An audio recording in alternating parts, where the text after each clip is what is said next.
दोस्तों, पिछली वीडियो में आपने अश्वत्थामा से जुड़ी कुछ घटनाओं के बारे में जाना, जिसे जानकर आपको विश्वास हो गया होगा कि वो आज भी भारत के बीहड़ों में भटक रहे हैं। इस वीडियो में भी आपको अश्वत्थामा से जुड़ी कई लोगों की घटनाओं व उनके अनुभवों के बारे में बताया जाएगा। कृपया अपना धैर्य बंधा वीडियो को अंत तक देखिएगा। 5500 साल से भी अधिक समय बीत चुका, मगर उसे देखे जाने की घटनाओं का वर्णन अनेकों योगियों और लोगों ने किया है।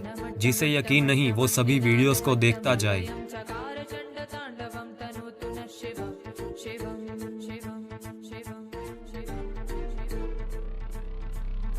इस घटना का जिक्र वडोदरा गुजरात में रहने वाले जिमी राजपूत करते हैं। सन 2000 की घटना, यानी आज से 20 साल पहले जिमी के पिता गुजरात में लुनवाड़ा नाम के गांव में अपने एक दोस्त के घर पर गए थे। अगली सुबह के करीब 5:30 बजे उनके पिता के मित्र उन्हें खेत दिखाने के लिए ले गए, जहां पर जिमी के पिता ने सफेद कपड़े पहने एक आदमी को देखा जो कि उनसे काफी दूरी पर था। उस इंसान का कद सामान्य व्यक्ति से काफी बड़ा था। जिमी के पिता ने अपने मित्र से कहा कि उधर देखो, वह आदमी कितना बड़ा है, लेकिन उनका मित्र उस इंसान को देख नहीं पा रहा था। अगले ही पल वह इंसान कहीं गायब हो गया। जिमी के पिता ने आगे जाकर उसे ढूंढने की कोशिश भी की, लेकिन वह उन्हें नहीं मिला। जब वे दोनों वापस घर गए, जिमी के पिता ने यह घटना अपने मित्र की मां से कही। तब उनके मित्र की मां ने उन्हें बताया कि वह व्यक्ति अश्वत्थामा है। अश्वत्थामा को गांव के कुछ लोगों ने देखा है, लेकिन उन्हें देखना अशुभ है। आपको अश्वत्थामा को नहीं देखना चाहिए था। अलग अलग लोगों की अश्वत्थामा को देखे जाने के ऊपर अलग अलग विचारधारा है। अगर कुछ लोग उन्हें देखे जाने को अशुभ मानते हैं तो कुछ उन्हें देखना चाहते हैं। कुछ लोग तो केवल इसी मकसद से नर्मदा परिक्रमा में जाते हैं ताकि वह अश्वत्थामा से मिल सके। और आपको जानकर हैरानी होगी कि बहुत से योगी अश्वत्थामा से मिल चुके हैं, चाहे कई हजार साल पहले की बात हो, कई 100 साल पहले की या वर्तमान समय की। विश्व की एकमात्र नदी है नर्मदा, जो कि दूसरी नदियों से विपरीत दिशा में बहती है और नीचे इलाकों से ऊंचाई की तरफ बढ़ती है।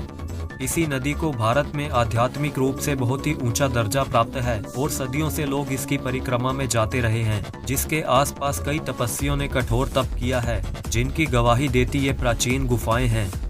नर्मदा नदी के आसपास अत्यधिक बीहड़ इलाके, दलदल और शूल पानी और लकड़कोट जैसे भयानक जंगल हैं, जिनके अंदर से होकर जाने का रास्ता केवल कुछ परिक्रमावासी ही चुनते हैं, क्योंकि इन्हीं जंगलों में मिलते हैं वो भील आदिवासी और अश्वत्थामा। आगे आने वाली वीडियोस आपके लिए बहुत कुछ लेकर आना चाहती हैं, जिसे देखने के बाद शायद हर कोई उस पर विश्वास न कर पाए। इस घटना का जिक्र मनी तिवारी ने किया है, जो कि इसी चैनल के एक सब्सक्राइबर भी हैं। जब वे छोटे थे तो अपनी मासी और उनके पति के साथ एक गाड़ी पर मध्य प्रदेश के किसी जंगल को पार करते हुए अपनी नानी के घर पर जा रहे थे। क्योंकि वो शाम को घर से निकले थे तो रास्ते में ही रात हो चुकी थी। उनकी मासी ने जल्दी से जल्दी जंगल को पार करने का फैसला लिया ही था कि अचानक ही उन्होंने एक बहुत ही लंबे इंसान को रोड पार करते हुए देखा, जो कि बहुत ही भयानक रूप से चिल्लाया था। मनी के मौसा जी उस विचित्र से इंसान को देखकर थोड़ा घबरा गए, जिसके बहुत ही लंबे बाल थे। वे सभी ज्यादा बात न करते हुए जल्दी से जल्दी जंगल से बाहर निकल आए, जिसके बाद उनकी नानी ने उन्हें अश्वत्थामा के बारे में बताया। एक दशक से भी अधिक पुराने अखबार का एक लेख बहुत ही प्रसिद्ध हुआ था, जो कि एक रेलवे कर्मचारी की छुट्टियों में हुई एक घटना के बारे में था। गुजरात में नवसारी के जंगलों में अपनी एक यात्रा के दौरान उसने एक बहुत ही लंबे आदमी को देखा था, जिसके माथे पर एक बहुत ही गहरा घाव था। कर्मचारी ने उससे बात करने का दावा भी किया था, जिसमें उस व्यक्ति ने उसे बताया था कि भीम उससे भी अधिक लंबा और बलशाली था।